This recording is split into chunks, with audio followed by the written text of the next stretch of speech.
안녕하세요. 저는 이곳 채널을 이제서야 접하게 된 50대 여성입니다. 전 최근 아주 황당한 일을 겪게 됐는데요. 제 지금 상황이 누구에게 이런 이야기를 터놓고 할 수가 있는 상황이 아니에요. 그래서 이곳에 말해보면 좋지 않을까 싶어서 이렇게 사연을 보내게 됐네요. 익명이라고 하니까 제 지인들에게 말하는 것보다 더 편하게 말할 수 있을 것 같습니다. 다만 너무 오랜만에 적어보는 글이라 제가 겪은 일 그대로, 감정 그대로 전해질 수 있을지는 모르겠네요. 자신이 없어요. 그래도 동영상을 보니까 성우분들께서 감정을 잘 살려주시던데 그분들 믿고 모자란 글솜씨를 적어보도록 하겠습니다. 저는 집안의 늦둥이로 귀하게 태어난 아이였습니다.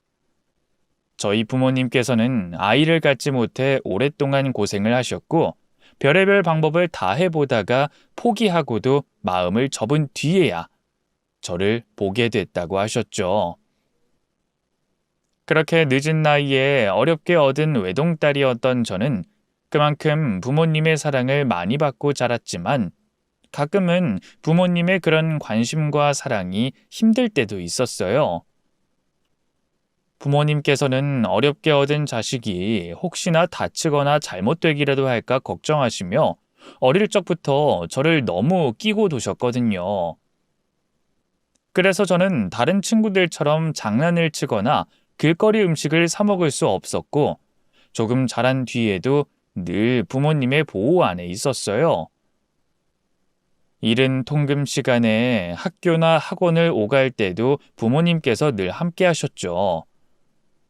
그게 저를 사랑하셔서 그러신다는 걸 알면서도 가끔은 답답한 마음에 하루빨리 벗어나고 싶었습니다. 하지만 부모님께서는 그런 제 뒤를 늘 쫓아다니셨고 저는 부모님 울타리 밖으로 나갈 수 없었죠. 그래서 답답한 마음에 가끔은 저 혼자 있고 싶다 생각하기도 했었는데 그게 얼마나 철없는 생각이었는지 저는 부모님을 잃고 나서야 깨닫고 말았습니다.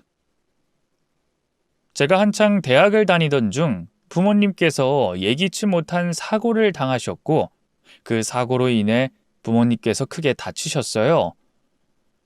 다행히 목숨은 건지셨지만 상태는 좋지 않았고 몇 번의 큰 수술에도 불구하고 부모님께서는 끝내 회복을 하지 못하시고 한 분 한 분 제 곁을 떠나고 마셨습니다. 그렇게 부모님을 떠나보내며 저는 세상에 혼자 남겨지게 됐죠. 주변 친척분들의 도움으로 무사히 장례를 치르며 부모님을 보내드릴 수 있었지만 그 후로는 모든 것을 저 혼자 감당해야만 했어요. 친척분들이라고 해도 부모님의 형제나 가까운 친척이 아니었기에 친척 어른들께서는 미성년자도 아니고 성인이 된 저를 떠맡기 불편해하셨거든요. 그래서 저는 힘든 와중에도 누구에게 선뜻 도움을 구하기 어려웠습니다. 그때 유일하게 제게 힘이 되줬던 사람이 바로 그 당시 사귀고 있었던 제 남편이었죠.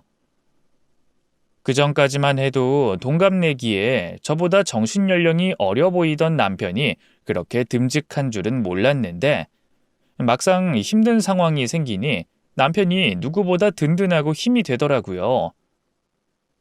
하루아침에 고아가 된 제게 혼자가 아니라며 보듬어주고 제가 힘들 때마다 나서주고 저를 살뜰히 챙겨주는 게 너무 고마웠어요. 덕분에 저는 남편의 위로와 보살핌 속에 부모님을 잃은 슬픔에서 벗어날 수 있었습니다. 그리고 그때부터 남편을 세상에서 가장 믿고 의지하게 됐죠. 그 후로 저는 남편의 군대를 기다리고 대학을 졸업하고 취업할 때까지 믿어주며 연애를 계속해왔고 저희는 서로를 아끼고 믿으며 사랑을 키워왔습니다. 그러다 어느 날 남편이 제게 기다렸던 프로포즈를 해오며 저희는 오랫동안 기다렸던 꿈을 이루게 됐어요. 유일한 제 편인 남편과 부부가 되어 가족이 된 것이었죠. 제 결혼을 누구보다 기대하시고 축복해 주셨을 부모님께서 비록 곁에 계시지 못한 것은 안타까웠지만 분명 두 분도 하늘에서 지켜보고 계실 거라고 생각했어요. 그렇게 저는 남편과 가정을 꾸리고 행복한 신혼을 보내게 됐습니다. 저희가 이미 결혼 전부터 오랜 시간 연애를 해왔던 덕에 결혼한 뒤에도 낯선 것 없이 서로에게 익숙했고 덕분에 싸우거나 걱정할 일 없이 잘 지낼 수 있었죠. 오랫동안 같이 한 만큼 서로에 대해 잘 알고 있었고 그만큼 익숙한 안정감이 참 좋았습니다. 부모님을 잃고 힘들고 외로웠던 제가 남편을 만나 드디어 안정을 찾았다고 생각했죠. 하지만 행복할 것만 같았던 저희의 결혼 생활은 뜻하지 않았던 일로 문제가 생기기 시작했습니다. 시부모님께서는 제가 일찍 아이를 가지길 원하셨고 그래서 결혼과 동시에 제가 일을 그만두고 집에서 남편 내조를 하며 하루빨리 임신하기를 기대하셨어요. 저도 남편과 저를 닮은 아기를 낳아 기르며 누구보다 행복한 가정을 만들길 꿈꿔왔기에 시부모님의 말씀을 따라 고민 없이 퇴사를 했었죠.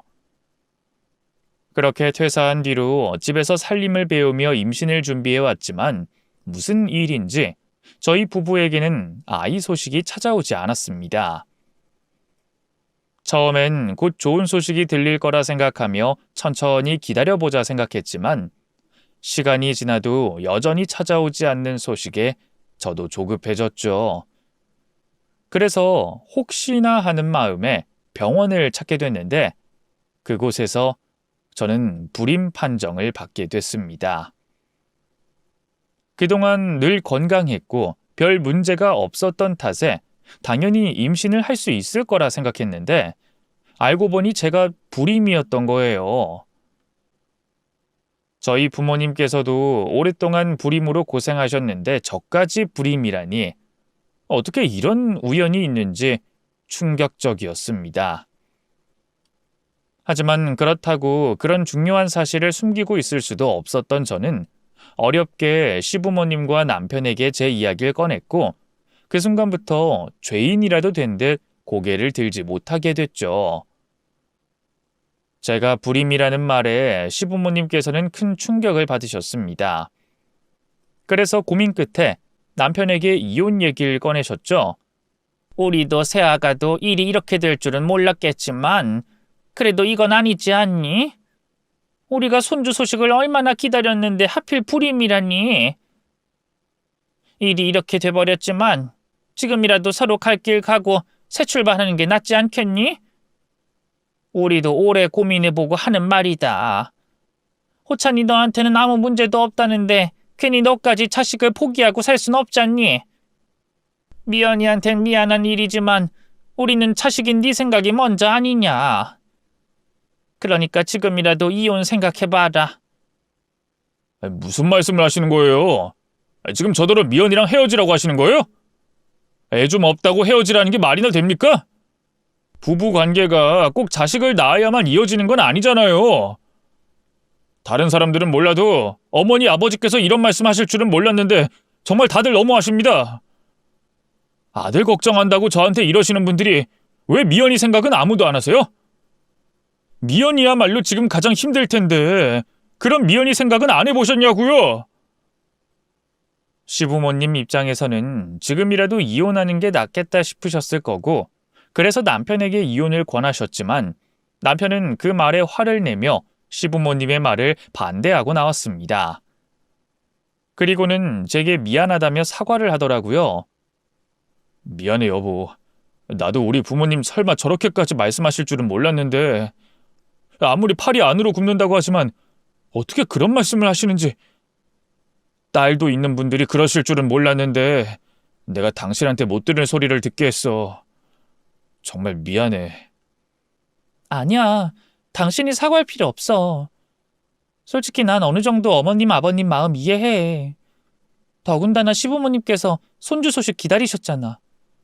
그런데 며느리가 불임이라니 나 같아도 내 자식 앞길 막는 짓은 막고 싶을 거야.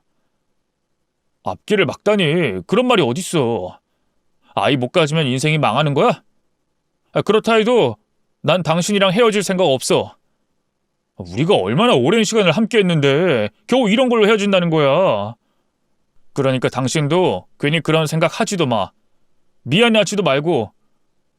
우리 사이에 아이는 중요하지 않아. 나는 당신만 있으면 돼.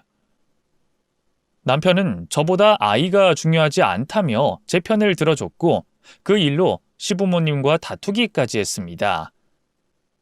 그 전까지만 해도 더없이 좋았던 부모 자식 간이었기에 저는 괜히 저 때문에 가족 간의 사이가 멀어진 것 같아 죄송하기만 했어요. 하지만 저를 먼저 생각해주고 위로해주는 남편 덕에 저는 또 한 번 힘든 시간을 견뎌낼 수 있었죠. 헤어질 생각 없다는 남편 말에 저도 용기를 얻으며 시부모님의 마음을 다시 열어보려 노력했어요. 다행히도 마음씨 좋으신 시부모님께서는 바라시던 손주를 보지 못하게 되신 것을 답답해 하시면서도 결국에는 그런 저를 이해해 주시고 이전처럼 잘 대해 주려 노력해 주셨죠. 그리고 시간이 지나며 갈등도 점점 사라졌고 시부모님과 다시 이전처럼 가깝게 지낼 수 있었습니다. 그렇게 사랑하는 남편 하나 믿으며 저는 다시 마음을 다잡아갔고 아이가 없어도 괜찮을 거라 위로하며 잘 지내고 있었어요. 아이가 없으면 부부 사이도 멀어질 거라는 시부모님의 염려와 달리 남편과 저는 여전히 처음 만난 그때처럼 사이좋고 행복하게 늙어가고 있었죠. 그러던 어느 날 남편이 혼자 시부모님을 모시고 여행을 떠나게 됐습니다.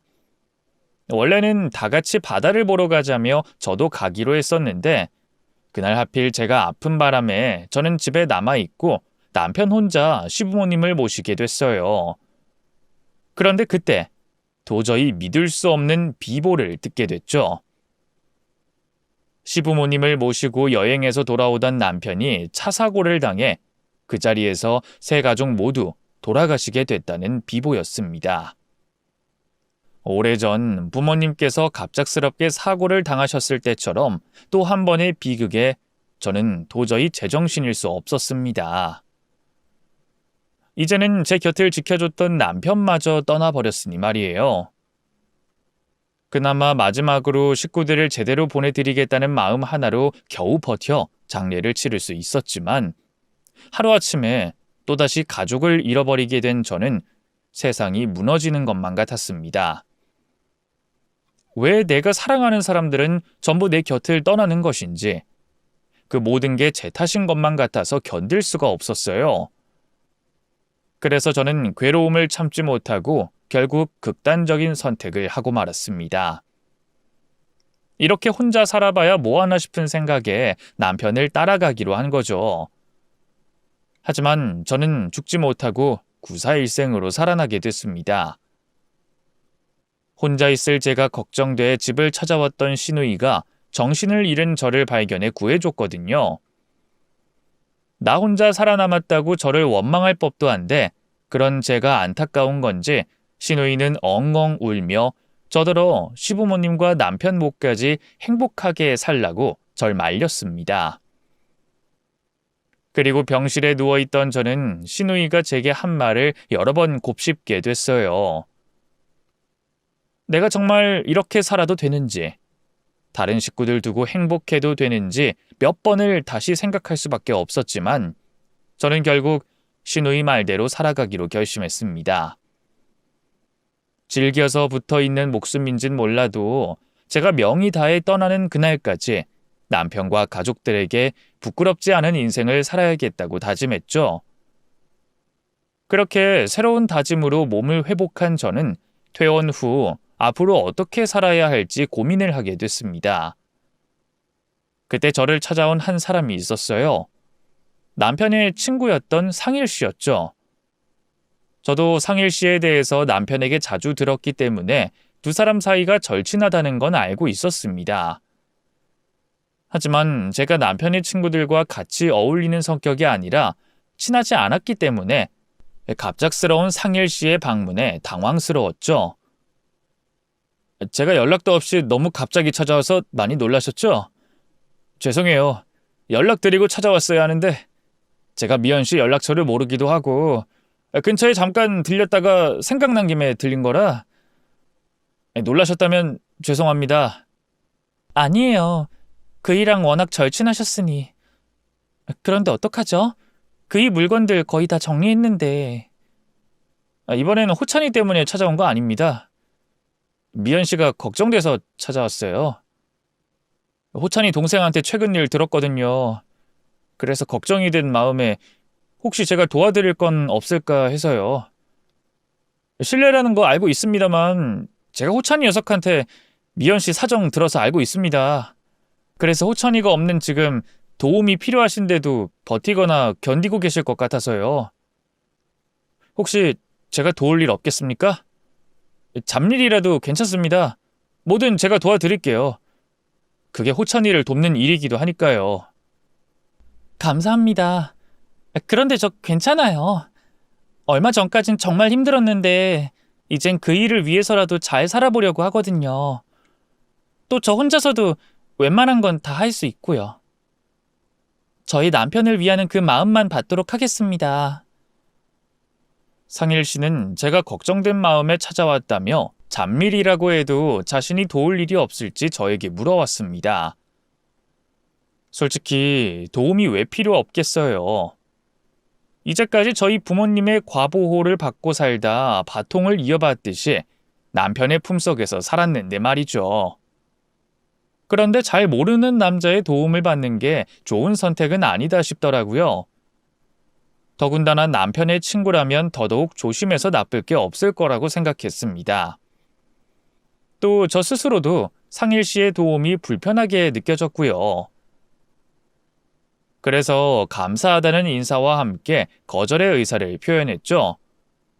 그런데 제 거절에도 불구하고 상일 씨는 저를 이것저것 챙겨주려고 했습니다. 알아서 잘 챙겨 먹고 있는데도 불구하고 과일이나 음식들을 챙겨주기도 했고 항상 자신이 도울 일이 없는지 물어봤죠. 그럴수록 저는 상일 씨와 거리를 두려고 했어요. 그러다 결국엔 제가 상일 씨 도움을 받게 됐지만 말이죠. 남편과 시부모님께서 남겨주신 돈을 앉아서 까먹을 수만은 없다고 생각해서 저도 늦었지만 제 벌이를 하려고 했습니다. 그렇게 시작한 게 찻집이었어요. 제가 원래 차를 좋아하기도 했고 차 관련된 모임도 가지고 있었거든요. 그래서 적당한 자리에 찻집을 열게 됐는데 회사 일은 해봤어도 장사는 처음이다 보니 처음 겪는 일이 많았습니다. 그중 하나가 주변 상인들과의 부딪힘이었죠. 분명 저는 건물주분의 허락을 받았고 주변 상인분들에게도 양해와 이해를 구한 다음 공사를 시작했는데 괜히 문제를 삼는 집들이 있었습니다. 장사를 시작하기 전부터 일이 생긴 거죠. 그때 저에게 도움을 줬던 사람이 상일 씨였어요. 저와 갈등을 겪고 있는 상인분과 언성을 높여가고 있던 중이었는데 갑자기 어디선가 나타난 상일 씨가 이런 일에 대해서 자신이 잘 알고 있다는 듯이 저를 대신해 그 상인분과 대화를 하는 겁니다. 그리고는 정말 그 갈등을 깔끔하게 해결해 줬어요. 그건 외에도 인테리어 업체에서 공사 대금을 핑계를 대며 공사 기간을 늦추려고 할 때도 상일 씨가 나타나 저에게 자초지종을 듣고 공사가 원래 정해져 있던 기간 내에 끝날 수 있게 해줬죠. 그뿐만이 아니었습니다. 인테리어 공사가 끝난 뒤 나머지 내부 인테리어에 힘을 쓰는 일에도 자진해서 도움을 줬죠. 상일 씨에게 도움은 받고 있었지만 불편하게 느껴지지 않을 수가 없었습니다. 왜 이러나 싶기도 하고 도대체 뭐 하는 사람인가 싶었죠. 그래도 어쨌든 도움을 받았던 입장에서 받고만 있을 수는 없으니 저도 도움을 받은 것에 대한 감사함을 표하게 됐어요. 그러다 보니 서로 편하게 대화도 나누게 됐죠. 제가 가장 궁금했던 건 상일 씨의 직업이었습니다. 제가 도움이 필요할 때마다 귀신처럼 나타나니까 무슨 일을 하나 싶었거든요. 그랬는데 상일 씨가 의사였더라고요. 저에게 주는 명함에 의사라고 적혀져 있었죠. 당연히 그 명함을 받고선 믿지 않았습니다. 어느 의사가 시도 때도 없이 밖을 나와서 저를 도와주겠어요. 제가 아무리 큰 사례를 한다고 해도 그 시간에 병원 진료로 버는 돈이 더 많을 텐데 한가로이 제 주변을 맴도는 그 남자가 수상해지기 시작했습니다. 상일 씨는 제가 자신을 수상하게 생각한다는 걸 눈치챈 것 같았고요. 그래서 자신이 왜 저를 도와주고 있는지 설명해 주더라고요. 수상하시죠? 의사가 백수처럼 미연 씨 뒤나 졸졸 따라다니는 것 같아서. 저도 이렇게 해야만 하는 이유가 있어서 그래요. 실은 저도 제 아내를 오래전에 사고로 잃었습니다. 그래서 지금 미연 씨가 느끼는 감정들에 대해서 아주 많이 또 누구보다 잘 알고 있습니다. 저도 미연 씨처럼 그 사람 따라서 이 세상 떠나려고 한 적도 있고요. 전 어린 딸도 있는데 그런 못난 생각하고 있을 때 제 생각 바꿔준 놈이 호찬이 그 놈입니다. 그 놈 없었으면 저도 그렇고 제 딸 혜정이도 이 세상 사람이 아닐 거예요. 그래서 미연 씨가 신경이 쓰여요. 과거의 저와 비슷한 처지고 제가 호찬이에게 갚지 못한 은혜도 있어서. 그제야 상일 씨가 왜 저를 도와주는지 알 수가 있었고 경계하던 마음도 사라지게 됐어요. 그리고 그날 이후 저와 상일 씨는 친구로서 지내며 배우자를 사별하고 난 뒤 겪게 됐던 감정들과 이겨낼 수 있는 방법들에 대해 대화하고 공감하며 지내게 됐죠. 그런데 어느 날 친구로서만 저를 대한다고 생각했던 상일 씨가 저에게 자신의 마음을 표현해 왔습니다. 미연 씨, 나 미연 씨 좋아해요. 우리 관계 때문에 이러면 안 된다는 걸 알지만 미연 씨도 누구보다 잘 알고 있잖아요. 다른 사람들 신경 쓰면서 내 마음 속여봤자 후회만 남는다는 거. 그리고 서로 사연이 있는 사람끼리 마음 위로해주는 게 나쁜 건 아니잖아요. 우리 한번 만나봐요. 나 미연 씨 정말 많이 좋아하고 미연 씨도 저에게 마음 있다는 거 느끼고 있어요. 그러니까 우리 나중에 후회하지 말고 현재 마음 내키는 대로 해요. 제가 상일 씨를 착각하게 만들었나 보네요. 전 상일 씨를 제 남편의 절친한 친구이자 제게 힘이 돼주던 친구로만 생각하고 있었어요. 오늘 들은 건 못 들은 걸로 할게요. 그러니 돌아가세요. 또 앞으로는 우리 만나는 일 없었으면 해요. 상일 씨를 좋은 친구 이상으로 생각해 본 적도 없었지만 그보다 하늘나라에 있는 남편 때문이라도 그런 생각조차 하면 안 된다고 생각해 상일 씨의 마음을 거절하고 찾아오지 말라고 했습니다. 하지만 상일 씨는 포기하지 않았죠. 제가 자신을 만나주지 않아도 제가 퇴근할 때마다 가게 앞으로 찾아와 집까지 들어가는 저를 먼발치에서 바라보고 있었어요. 그러면서 도움이 필요할 때마다 저를 도와주려고 했죠. 당연히 저는 그런 상일 씨를 밀어냈지만 끈질기게 붙어있는 상일 씨를 떨어뜨려 놓을 수는 없었습니다. 그렇게 2년이라는 시간이 지날 때까지 상일 씨는 저만 바라봤어요. 사랑 하나만으로 먹고 살 수 있는 20대가 아닌 사람이 한 여자를 2년 동안 바라본다는 일이 쉽지 않다는 걸 저도 알고 있었습니다. 그래서 그런지 제 마음도 조금씩 상일 씨를 향해 돌아가고 있었죠. 그리고 결국은 그 마음을 허락했습니다. 하늘나라에 있는 남편에게 미안하다고 잘못을 구하면서 말이죠. 저도 남은 생을 한 사람으로서 행복하게 살고 싶었어요. 그래서 남편에겐 미안했지만 나중에 하늘나라로 올라가 손가락질을 받고 욕을 먹을 각오로 상일 씨와 연애를 하게 됐죠. 긴 시간 고민했고 큰맘 먹고 결정한 연애였기 때문에 안 행복할 수가 없었습니다. 또 상일 씨와 친구로 지내면서 얼마나 좋은 남잔지도 알고 있어서 한 선택이기도 했고요. 상일 씨는 돈보다는 환자를 생각하는 의사였고 돈도 허투루 쓰는 법이 없었죠. 벌고 있는 돈을 모두 환자 돕는 데 쓰고 있다며 어쩔 땐 버는 돈보다 나가는 돈이 많을 때가 있다고 했습니다. 거기다 가정적이기까지 했어요. 사별한 아내 사이에 있던 딸을 무척이나 사랑했거든요. 그래서 두 사람 사이가 정말 좋았습니다. 상일 씨와 상일 씨 딸 혜정이를 보고 있으면 저도 두 사람 사이에 끼고 싶을 정도였으니까요. 그렇게 좋은 남자와 만나다 보니 저도 조금씩 가져서는 안 되는 욕심을 가지게 됐죠. 상일 씨와 먼 미래를 그리게 된 거였습니다. 하지만 그 미래는 저만 그려가고 있었던 게 아니었어요. 상일 씨도 저와 마찬가지였죠. 다른 사람들의 신경을 쓰지 않을 수가 없었던 저희였지만 우리는 긴 고심과 상의 끝에 결국 살림을 합치기로 했어요. 딸 혜정이도 저를 가족으로 받아줬고요. 많은 사람들의 응원과 축하를 받고 싶었던 재혼이었지만 그건 먼저 세상을 떠난 제 전남편과 남편의 아내에게 못할 짓이라 생각해서 주변 사람들에게만 소식을 알리고 조용히 살림만 합치게 됐죠. 그렇게 남편과 살림을 합치고 일주일 정도 지났을 무렵이었어요. 평소와 같이 잠자리에 들게 됐는데 이상한 꿈을 꾸게 됐습니다. 죽은 전 남편이 제 꿈에 나타난 거죠.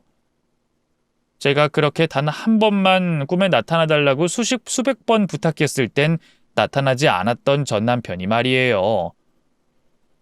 저를 원망해서 나타난 거라고 생각했습니다. 저 혼자 가진 죄책감 때문에 생긴 일일지도 모르겠지만 말이죠. 그래도 5년 만에 만나게 된 전 남편을 보게 돼서 반가웠고 또 미안했어요. 꿈이었지만 미안하다고 이런 나를 이해해달라고 용서를 빌었죠. 그런데 전 남편의 얼굴이 심상치 않았습니다. 자신을 잊은 것처럼 재혼을 한 저에게 화가 많이 났는지 딱딱하게 굳은 얼굴에 인상까지 잔뜩 찌푸려가며 말없이 쳐다보고 있었죠. 당신 나한테 화가 많이 났구나. 미안해. 그런데 나 조금만 행복해지면 안 될까? 나도 당신 없는 세상에서 너무 힘들었어. 또 불행했고. 그런데 상일 씨 만나서 이제야 조금 웃을 수 있게 됐는데 이런 날 이해해 줄 수 없겠어? 나 이기적인 거 아는데 당신한테 정말 미안한데 나도 당신 생각해서 이제까지 내 마음 눌러오다 정말 힘들게 한 선택이란 말이야. 그러니까 나 조금만 행복하게 지낼 수 있게 이해 좀 해줘, 응? 하지만 전 남편은 제가 울면서 하는 부탁에도 불구하고 표정을 풀지 않았습니다. 저는 전 남편의 마음이 조금이라도 풀리길 바라는 마음에 무릎을 꿇고 가슴을 치며 미안하다고 외치고 있었죠. 그런데 그때 절대 열리지 않을 것 같았던 굳게 닫힌 전 남편의 입이 열렸습니다. 미안하. 그놈하고는 절대로 안 돼. 여보, 당신 지금 뭐라고 한 거야? 그놈이라니 상일 씨 말하는 거야? 그놈하고는 절대 안 돼. 네가 위험해져. 그러니 절대로 안 된다고. 내가 위험해진다고? 도대체 무슨 소리야? 여보, 잠깐만. 여보! 전 남편은 제가 묻는 말에 대답을 해주지 않았고 제게 알 수 없는 말만 남긴 채 연기처럼 꿈속에서 사라졌습니다. 그리고 저도 꿈에서 깨어났죠. 이 꿈이라는 게 내 무의식을 반영한다는 걸 알고 있었지만 전 남편이 나타난 꿈은 뭔가 달랐어요. 꿈이라고 하기에는 너무 생생했고 꿈을 깨고서도 그 여운이 너무 길게 남았죠. 당연히 처음엔 제가 가진 전 남편에 대한 죄책감으로 인해 꾼 꿈이라고 생각했습니다. 그래서 평생 미안한 마음을 가진 채로 지내겠다고 하늘에 대고 말을 했죠. 그리곤 평범한 일상을 보내려고 노력했는데 시간이 지나가도 그때 꿨던 꿈이 잊혀지지 않는 거예요. 다들 꿈꿔본 적 있으시니 아시겠지만 이 꿈이라는 게 반나절만 지나가도 자세하게 기억나질 않잖아요. 그런데 전 남편이 나타났던 그 꿈은 꿈속에서 느꼈던 온도, 분위기, 또 전 남편의 모습과 말까지 선명히 기억났습니다. 며칠이 지났는데도 또렷이 기억났죠. 그리고 꿈에서 깬 뒤 느꼈던 찝찝한 느낌이 사라지지 않았습니다. 그런 날들이 계속되다 보니 전 남편이 저에게 해줬던 말들을 계속 곱씹게 됐고 점점 불안해지기 시작했죠. 전 남편이 저에게 화가 났던 게 아니라 강하게 경고를 해주려고 인상을 쓰지 않았을까 생각했습니다. 그렇다면 전 남편이 말해준 그놈을 조심하라는 게 분명 이유가 있지 않을까 생각했죠. 제 곁에 그놈이라고 표현할 수 있는 사람은 재혼한 남편밖에 없었고요.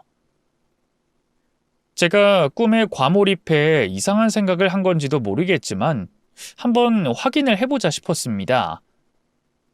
다른 사람도 아니고 전 남편이라면 아무 이유 없이 굳은 표정으로 그런 말을 하지 않았을 거라고 생각했죠. 그때부터 남편 뒷조사를 하게 됐습니다. 가장 먼저 의심했던 건 직업이었어요. 물론 남편이 의사라는 걸 확인시켜주는 서류들을 집에서 보기도 했고 병원을 직접 찾아가 진료를 하는 것도 확인했습니다.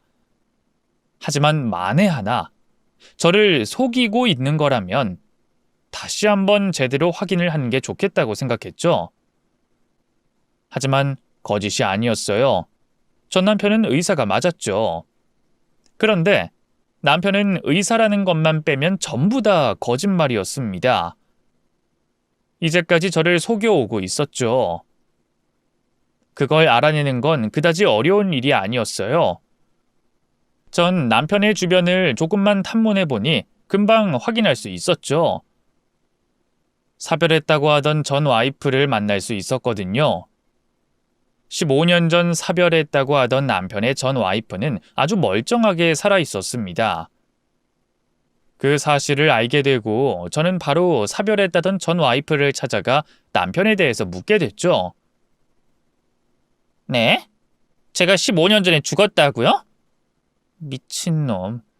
왜 잘 살고 있는 사람을 죽은 사람을 만들지? 어쨌든 보시다시피 저 멀쩡히 살아있고요. 그 인간이 왜 그런 거짓말을 한 건진 모르겠네요. 솔직히 알고 싶지도 않아요. 그 인간이랑 다시 엮이기 싫거든요. 죄송해요. 그런데 저도 남편이 왜 그런 거짓말을 한 건지 알아야 해서요. 저기 죄송한데 그 사람과는 어떻게 하시다가 헤어지시게 되신 거예요?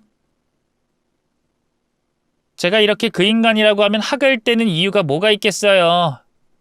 같은 여자로서 대충 감이 오시지 않나요? 여자 문제였어요. 그 인간이 저랑 사는 내내 여자 문제로 속썩이긴 했지만 전부 다 업소 관련된 여자들이었지 마음까지 준 적은 없었거든요. 그래서 저도 그 인간이 보장해주는 금전적인 여유로움을 사랑이라고 치고 쇼윈도 부부로 나름 잘 살고 있었어요. 그런데 기어이 젊은 여자랑 바람이 나더라고요. 7년 전에 그때부터는 저보고 먼저 이혼해달라고 하길래 저도 만족할 만큼 위자료 준다고 하면 이혼해주겠다고 했죠. 그거 받고 끝냈고요. 그런데 그 인간이랑 결혼하셨다고 하면 그 인간이 그 여자랑 헤어졌다는 말인데 이상하다. 아니, 둘이 죽고 못 사는 모습이었거든요. 저도 그 인간이랑 부부로서 살았던 기억이 있으니까 보면 알 거 아니에요. 절대 그렇게 쉽게 헤어질 만한 사이가 아니었는데. 젊은 여자요? 혹시 그 여자에 대해서 자세히 좀 설명해 주실 수 있나요? 안 그래도 여기 나오는 김에 혹시나 싶어서 사진 챙겨왔는데 제가 그 인간이랑 이혼하려고 할 때 혹시나 뻔뻔하게 나올까봐 뒷조사했었거든요. 그래서 그 여자 사진이 저한테 있어요.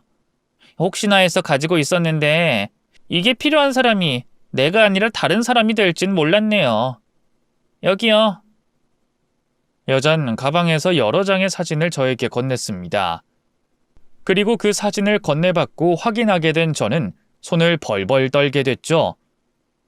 사진 속 남편과 바람을 폈다는 그 여자가 너무 익숙한 사람이었거든요. 최근 거의 매일 보다시피 하고 있었던 사람, 바로 남편의 딸이었습니다. 잠시만요. 지금 이 여자가 제 남편과 바람을 폈다고요? 지금 뭔가 잘못 알고 계신 거 아니에요? 잠깐만요. 혹시 따님 없으세요?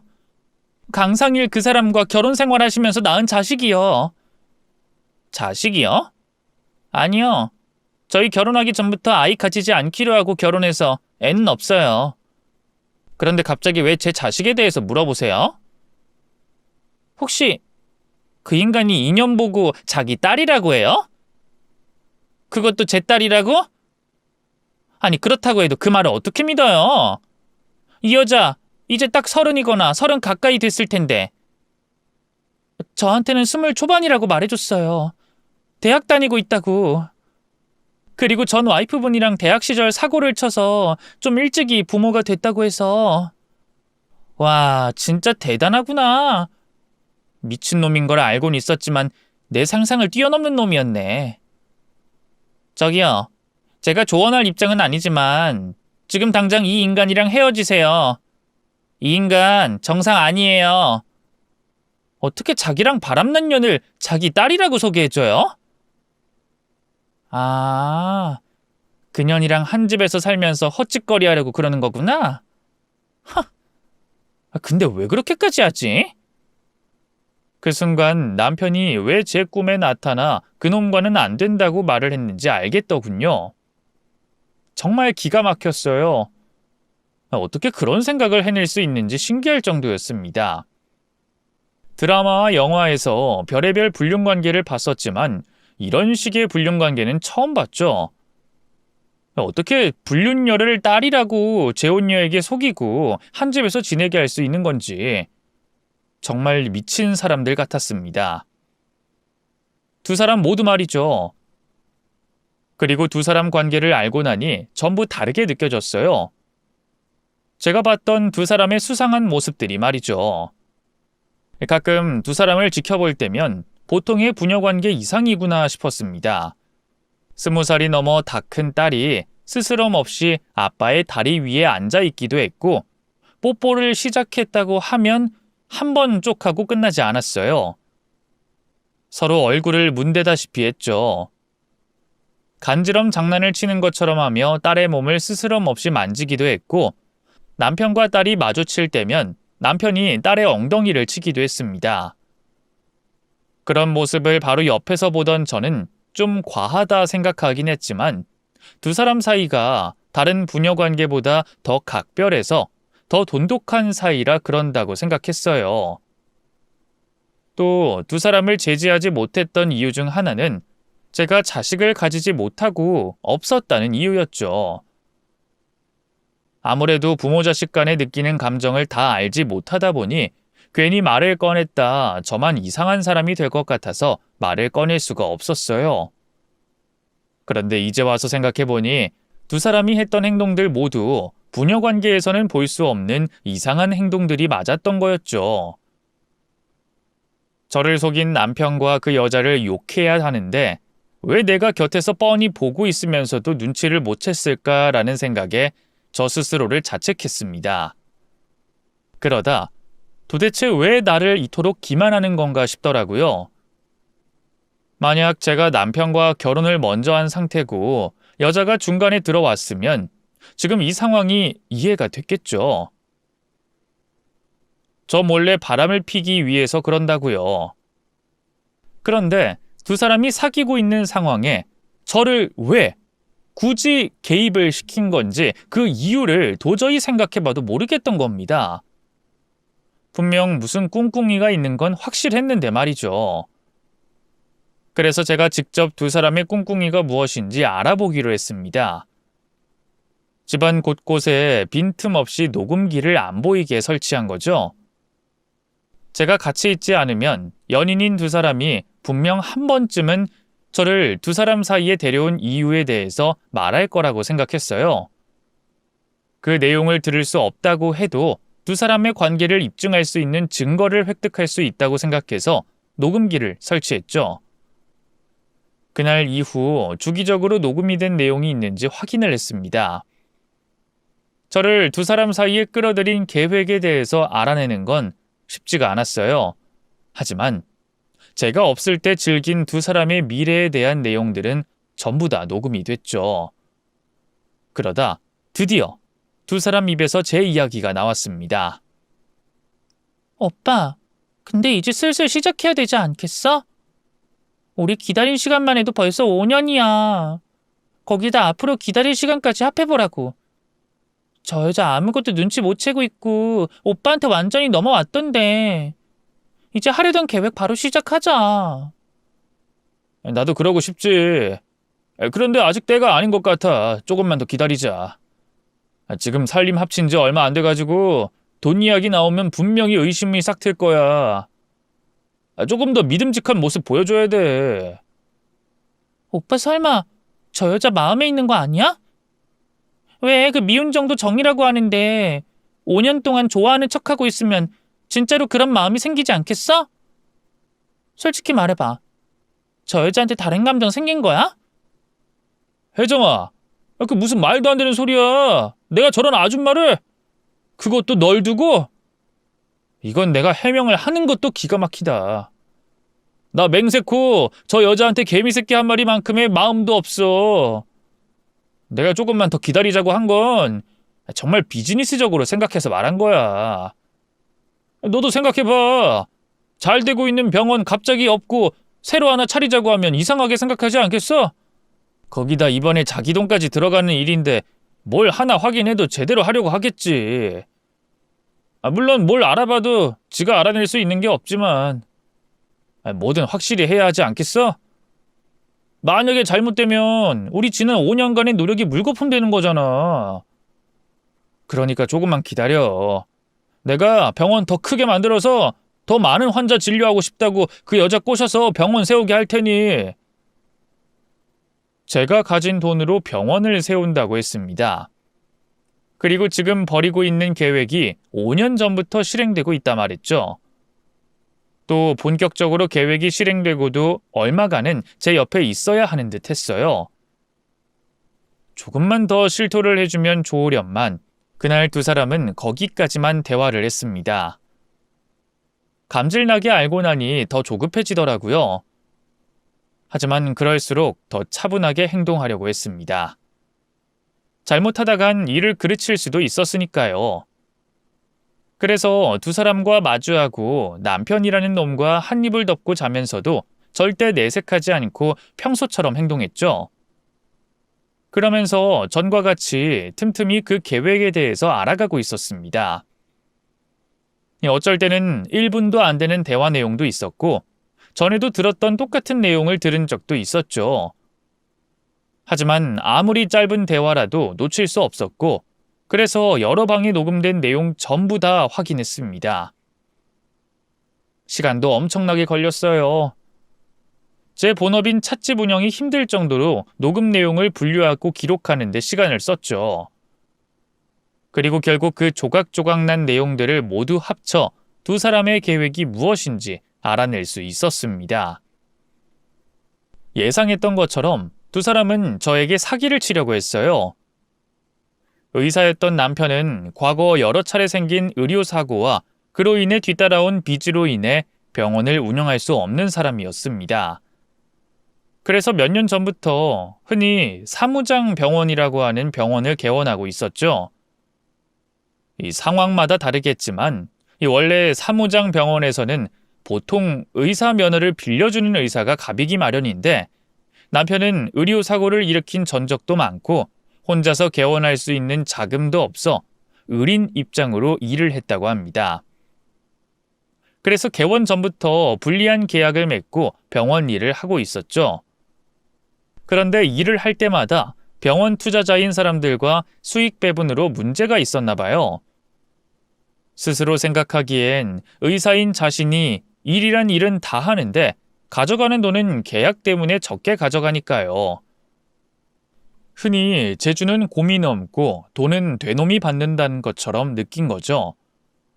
그래서 수익을 고스란히 받아갈 수 있고 이권 다툼이 없는 투자자가 필요했던 겁니다. 그 사람이 바로 저였던 거고요. 저는 전 시부모님과 전 남편의 갑작스러운 죽음으로 인해 큰 돈을 상속받아 있었고 저 혼자 사는데 사치나 여유를 부리지 않았으니 그 돈이 그대로 남아 있었거든요. 그 돈을 이용해서 제게 병원 투자비로 받은 다음 어느 정도 영업이익을 내다 다른 의사에게 넘기려고 했던 거죠. 저 몰래 병원을 처리한 남편은 저에게 딸이라고 설명한 불륜녀와 유학 관련해서 거짓말을 한 뒤 아예 외국으로 도망치려고 했던 거고요. 당연히 저에게 다시 돌아오는 돈은 없는 거죠. 모든 사실을 알고 난 뒤 제가 느낀 감정은 분노보단 두려움이었습니다. 제가 모든 걸 알게 됐다고 하면 두 사람이 무슨 짓을 벌일 것만 같았어요. 더군다나 한 집에서 지내고 있다 보니 언제든 저에게 해코지를 할 수 있는 상황이었습니다. 그래서 두 사람의 계획을 알게 된 그날 새벽을 틈타 야밤 도주를 하게 됐죠. 두 사람에게 무사히 도망만 치면 문제가 없을 거라고 생각했습니다. 혼인신고를 하기 전이었고 금전적인 피해도 입기 전이었으니 제가 가진 증거들만 있으면 두 사람을 처벌해 제 곁에서 떨어지게 만들 수 있다고 생각했죠. 그래서 집에서 도망쳐 나온 저는 곧장 경찰서로 향했어요. 그리고 제가 이제까지 모아놓은 녹음 파일 전부를 건네주며 두 사람을 신고하겠다고 했죠. 그 안에는 두 사람의 불륜부터 시작해 저에게 사기를 치고 도망가겠다는 내용까지 전부 다 들어가 있었습니다. 그런데 제게 설명을 듣게 된 경찰은 난감하다는 표정을 짓고 있었어요. 그러면서 제게 묻더군요. 금전적이나 신체적인 피해를 본 게 있냐고. 당연히 아직은 없었습니다. 두 사람은 아직 제 마음을 얻는 중이었으니까요. 그런데 그 점이 두 사람을 신고할 수 없는 결정적인 이유라는 겁니다. 그러니까 제가 아직 피해 사실이 없는 사람이기 때문에 사건 성립 자체가 안 된다는 거예요. 경찰의 도움을 받지 못한다면 이대로 두 사람에게 벗어나면 되겠지만 그렇다고 제가 두 사람을 피해 도망가는 것도 쉽지 않은 일이었습니다. 비록 혼인신고는 하기 전이었지만 남편은 저에 대해 거의 모든 걸 알고 있었어요. 저에 대한 개인 신상 정보와 제 주변 사람들까지 말이죠. 제가 이유를 말하지 않고 두 사람에게 떠나든 아니면 두 사람의 계획을 알게 됐다고, 그래서 더는 같이 지내지 못하겠다고 벗어나든 계획이 틀어진 두 사람이 해코지하겠다고 마음만 먹으면 언제든 저에게 접근해 올 수 있는 상황이었습니다. 그러니 그 당시 상황은 제가 두 사람에게 피해를 당할 때까지 기다리는 것과 다름이 없었던 거죠. 앞으로 어떻게 해야 하나 고민이 깊었습니다. 두 사람에게 어떻게 벗어나야 할지도 고민이었고, 도망을 친다고 해도 두 사람이 언제 어떤 식으로 찾아올까 불안함에 떨게 될 것 같아서 말이죠. 다른 방법은 없는 건가 생각을 하던 중 제 이야기를 들어주시던 형사분께서 제게 해줄 수 있는 게 하나 있다고 하더라고요.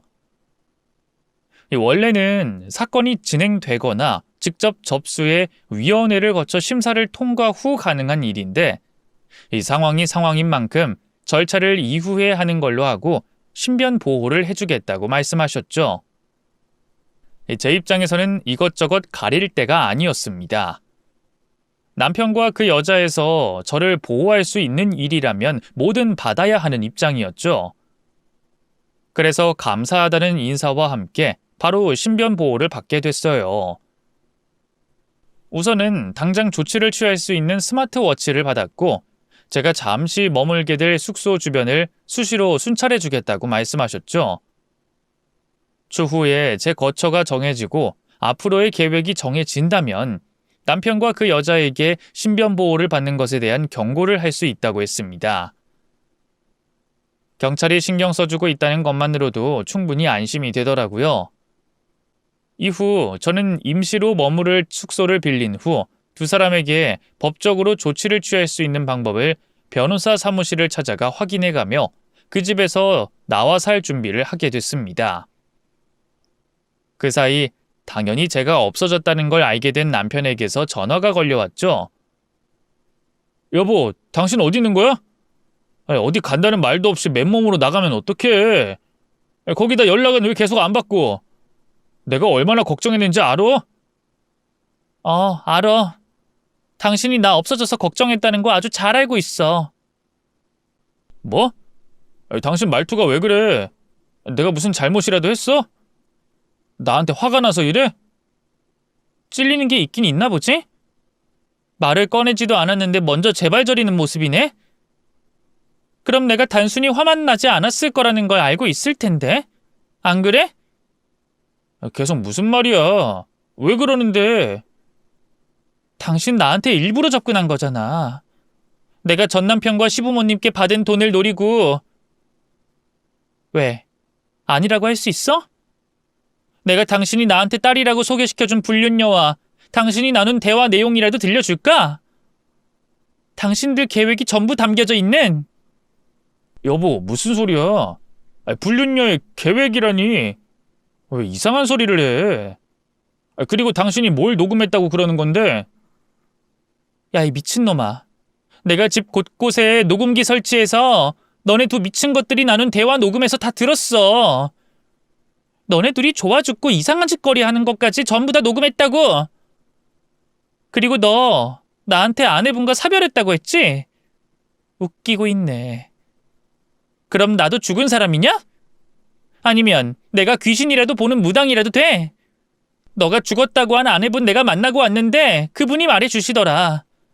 네가 어떤 놈인지 또 네 딸년 정체가 뭔지. 그러니까 궁금해지더라. 너희 둘이 죽고 못 사는 사이면 둘이 잘 살면 되는데 왜 나를 끌어들인 건가 해서. 그래서 녹음기 설치한 거야. 또 알게 됐고. 내 돈으로 병원 세우고 난 뒤에 다 빼돌린 다음 해외로 도망가려고 했다는 걸. 너네 정말 미친 것들 아니니? 어떻게 사람을 5년간이나 속여? 거기다 내가 너 완전히 믿고 나서도 몇 년간은 더 속이려고 했다며? 그때까지 안 들킬 자신 있었어? 내가 없을 때마다 그년과 그 짓 매번 하고 있었으면서. 야, 됐어. 알겠으니까 그만해. 다 알았으면 전화 끊자. 어차피 너 나한테 법적으로 아무것도 할 수 없다는 거 알고 있지? 내가 네 돈을 사기친 것도 아니고 우리 아직은 부부 사이도 아니라서 불륜이라고 우길 수도 없잖아. 그러니까 우리 집에 있는 네 짐들 가지고 꺼져. 나도 이제 너 필요 없어. 아니, 내가 할 수 있는 게 있더라고. 뭐? 인연이 뭐라는 거야? 너 곧 조사받을 거야. 내가 신고했거든. 내가 이번 일 알아보면서 알게 된 게 있거든? 사무장 병원, 그거 불법이라며? 내가 집 나올 때 그냥 도망쳐 나온 게 아니고 네 병원 관련된 서류들 챙겨서 왔어. 네가 한 불법적인 계약서까지 전부. 당연히 그걸 신고했고. 물론 처벌 수위는 낮겠지. 그런데 너 이전 의료사고 때문에 생긴 빚으로 돈이 급한 상황이잖아. 그러니까 아마 타격이 좀 있을 거야. 맞지? 진짜야? 너 진짜 신고했어? 이 미친년, 너 지금 어디야? 어디냐고? 주소 불러줄게. 찾아올 수 있으면 와봐. 나 경찰분들께 보호받고 있는 중이거든. 당신한테서. 당신이 찾아와 준다면 나도 정식으로 신고할 수 있겠다. 아니다. 벌써 당신 여러 번 전화한 걸로도 스토커 신고할 수 있겠구나. 어쨌든 뭐든 해봐. 나도 당신 인생 나락으로 가게 해줄 테니까. 남편은 분하다고 생각했는지 혼자서 소리를 질렀어요. 전 그 소리를 듣자마자 전화를 끊었고요. 그 뒤로도 남편은 제게 신고 철회를 부탁하려고 한 것인지 아니면 협박을 하려고 한 것인진 모르겠지만 계속 전화를 해왔습니다. 나중엔 찾아오기까지 했고요. 덕분에 남편을 스토커 범죄와 협박죄로 신고할 수 있었죠. 그 조사를 받는 중에 사무장 병원에 대한 조사도 동시에 받게 됐고요. 물론 두 사건 모두 남편을 엄하게 처벌 내릴 수는 없었습니다. 그래도 그 인간이 다시는 제 앞에 못 나타나게 할 수는 있었죠. 어쨌거나 큰 일을 당하지 않은 것만으로도 다행이라고 생각했습니다. 전부 다 전 남편 덕분이었죠. 저는 그때 꾼 꿈을 단순히 제가 가지고 있던 무의식 중 죄책감으로 발현된 꿈이라고 생각하지 않아요. 하늘나라에 있던 남편이 온 힘을 짜내서 제 꿈속으로 찾아와 줬다고 믿고 있죠. 그래서 남편에게 항상 감사한 마음으로 지내고 있습니다. 또 이번 일을 겪고 난 뒤 제 인생에 남편 이외에 다른 남자는 없을 거라고 다짐을 한 채로 혼자 지내고 있죠. 앞으로도 쭉 지금처럼 혼자서 지낼 거예요. 남편에게 미안해서 결심을 하기도 했고, 또 이번 일을 겪으며 남자라면 치가 떨리기도 하거든요. 지금 저 혼자 사는 삶에도 만족을 하고 있고요. 그렇다고 혼자 지내는 저의 상황을 다른 분들께도 권하거나 생각을 강요하는 건 아닙니다. 제가 그런 마음을 가지고 살겠다는 거죠.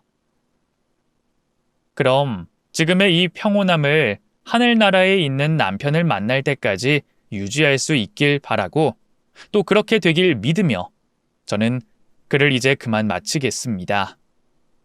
감사합니다.